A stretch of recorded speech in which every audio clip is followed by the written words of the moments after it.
വഖഫ് ബോർഡിൽ സെക്ഷൻ 14 അനുസരിച്ച്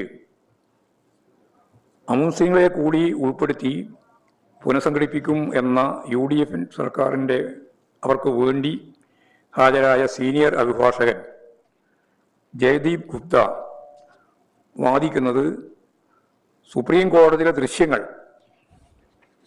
അത് കൃത്യമായിട്ട് പുറത്തുവിട്ടുകൊണ്ട് പത്രസമ്മേളനം തന്നെ നടത്തി സഖാവ് P. രാജീവ് വ്യക്തമാക്കിയതാണ്. മുസ്ലിം ലീഗിൻ്റെ നോമിനിയും പാണക്കാട് കുടുംബാംഗവുമായ സംസ്ഥാന സർക്കാർ സ്റ്റാൻഡിംഗ് കൗൺസിൽ അംഗം മർസൂഖ് ബാഫക്കി തങ്ങൾ ആണ് UDF സർക്കാരിന് വേണ്ടി ജയദീപ് ഗുപ്തക്കൊപ്പം ഹാജരായത്. ലീഗിൻ്റെ നിലപാടെന്താണ് എന്നുള്ളത് വളരെ ഗൗരവമുള്ള പ്രശ്നം. വഖഫിനെ തൊട്ട് കളിക്കരുത് എന്ന് പറഞ്ഞുകൊണ്ട് പിണറായി സർക്കാരിൻ്റെ കാലത്ത് PSCയുമായിട്ട് ബന്ധപ്പെട്ടൊരു പ്രശ്നം ഉയർന്നു വന്നപ്പോൾ വലിയ രീതിയിലുള്ള കൂട്ടായ്മ സൃഷ്ടിച്ചവരാണ് അവർ.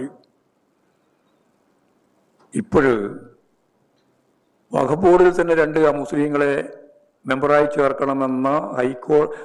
ചേർക്കണമെന്ന ഗവൺമെൻറ്റിൻ്റെ വിധിക്ക് അല്ലെങ്കിൽ ഗവൺമെൻറ്റിൻ്റെ തീരുമാനത്തിനെതിരായി സുപ്രീം കോടതിയിൽ കേസ് നടക്കുമ്പോൾ ആ കേസിൽ ഗവൺമെൻറ്റിന് വേണ്ടി ലീഗ് നേതാവ് അഡീഷണൽ അഡ്വക്കേറ്റ് ജനറലുമായ മുഹമ്മദ് ഷാ ദില്ലിയിൽ നേരിട്ടെത്തി വഖഫ് കേസ് ജയദീപ് ഗുപ്തക്ക് ബ്രീഫ് ചെയ്തു കൊടുത്തത് അതാവാം എന്നാണ്.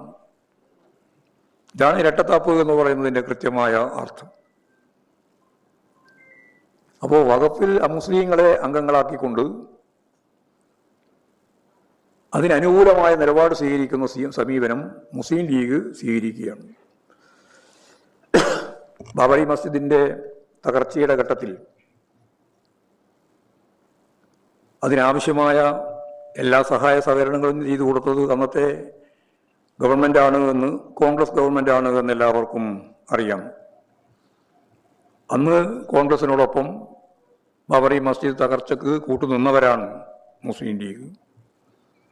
അതേ നിലപാട് തന്നെയാണ് ഇപ്പോഴും ശക്തിയായി സംഘപരിവാർ വിഭാഗങ്ങൾക്കൊപ്പം VD സതീശനും ചേർന്ന് ലീഗിൻ്റെ പിന്തുണയോടുകൂടി അമുസ്ലിങ്ങളെ വഖഫ് ബോർഡിൻ്റെ ഭാഗമായിട്ട് മാറ്റണം. അതിൻ്റെ പ്രത്യാഘാതം മറ്റു ചില സംസ്ഥാനങ്ങളിൽ അമുസ്ലിങ്ങൾ വഖഫ് ബോർഡിൻ്റെ ചെയർമാനായിട്ട് വരുന്നു എന്നുള്ളത് വരെയാണ്. ഞാനതിൻ്റെ മറ്റ് വിശദീകരണത്തിലേക്ക് പോകാൻ ഉദ്ദേശിക്കുന്നില്ല. അപ്പോൾ ഉദ്ദേശിക്കുന്നത് യഥാർത്ഥത്തിൽ ഇതുകൂടി ചേർത്ത് വർഗീയ ധ്രുവീകരണത്തിലേക്ക് നീക്കാനുള്ള ശ്രമമാണ് നടക്കുന്നത് എന്നാണ് ചൂണ്ടിക്കാണിച്ചിട്ടുള്ളത്. മുസ്ലിം ലീഗിനാണ് ഇതിൽ ഏറ്റവും പ്രധാനപ്പെട്ട പങ്ക് വഹിക്കാനുള്ളത്. അവർ ആത്മവഞ്ചനയാണ് യഥാർത്ഥത്തിൽ നടത്തിക്കൊണ്ടിരിക്കുന്നത്. മുമ്പ് പറഞ്ഞതിൽ നിന്ന് തികച്ചും വ്യത്യസ്തമായ സമീപനമാണ് അവർ നിലകൊള്ളുന്നത്.